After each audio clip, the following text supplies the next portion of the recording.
Today's story is a bit different, not related to any prophet, but shows the true depiction of faith, courage, and God's intervention. The story is popular in Christian and Islamic traditions, though the specifics differ, but this amazing narrative has inspired generations, representing God's protection of those who stay firm in their faith. In Christianity, the narrative of seven sleepers does not appear in the Bible. However, it is an important belief of Christian traditions, particularly in early Christian texts and later medieval Christian writings.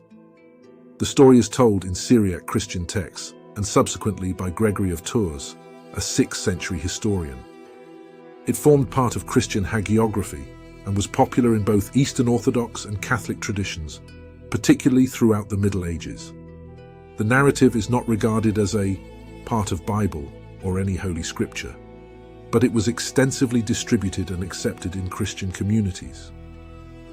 Seven Sleepers of Ephesus, or commonly known as People of Cave, or Ashaab Kahaf, in Quran, mentioned in Surah Al-Kahaf, to chapter 18.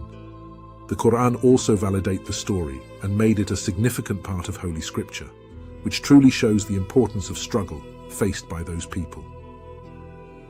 In both Christian and Islamic narratives, a group of young Christians finds themselves living under a tyrant ruler who persecutes those people who worship the one true God.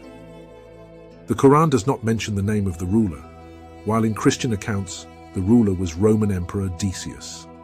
It is the time when Roman Empire was on its peak, and Christianity was spreading among Romans. Story begins. In 250 BCE, a group of youth hid inside a cave, outskirts of Ephesus, a city in Turkey, which was under the Roman Empire. To protect them from the Romans' persecution of Christians, Emperor Decius was furious because of these young men, devastated how Christianity was spreading in Europe. When they were in the cave, Roman army was outside waiting for them. They were first given a chance to recant their faith, but they refused to bow to Roman gods. Emperor, after seeing their attitude towards Roman gods, ordered to seal the opening of cave. That was indeed a brutal decision. Decius died in 251. People forget this brutal act, after 3 centuries at the time of Theodosius II. A landowner wanted to open up the cave's sealed mouth, intending to utilize it as a cow enclosure. He opened it and discovered the sleepers within. The sleepers thought they have slept for 1 day and sent one of their members to Ephesus to get some food, with instructions to be cautious. When this individual arrived in the city, he was astonished to see buildings with crosses affixed, while the residents were astounded to see a guy attempting to spend ancient money from Decius' reign. The bishop was invited to interrogate the sleepers. They told him their miracle narrative. Actually, after 50 years of Decius, Constantine I became the king and accepted Christianity as state religion of Roman Empire. The Islamic story is almost the same, with the young men being lauded for their faith and loyalty, but they return to the cave and finally die. God preserved their narrative as a lesson to future generations. Similarly, specific numbers of sleepers are not mentioned in Islam, but in chapter 18, verses 22 of Quran says, "Some will say, they were 3, their dog was the 4th, while others will say, they were 5, their dog was the 6th, only guessing blindly. And others will say, they were 7 and their dog was the 8th. Say, O Prophet, my Lord knows best their exact number. Only a few people know as well.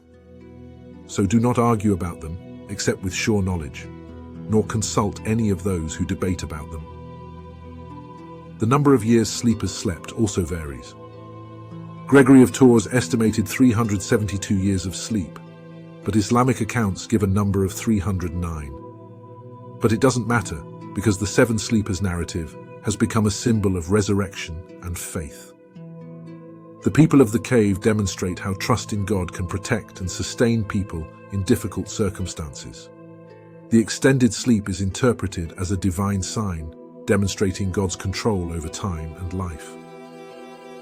Some theologians believe that if we see this story from a scientific perspective, what we ascertain is a concept of hibernation or long sleep, which indeed is possible, or may be possible in future. I have never mentioned any scientific explanation in any of my stories before, but what do you guys think? Please write that down in the comment sections and like our video, subscribe our channel. Respect humanity. Respect all religions. God bless.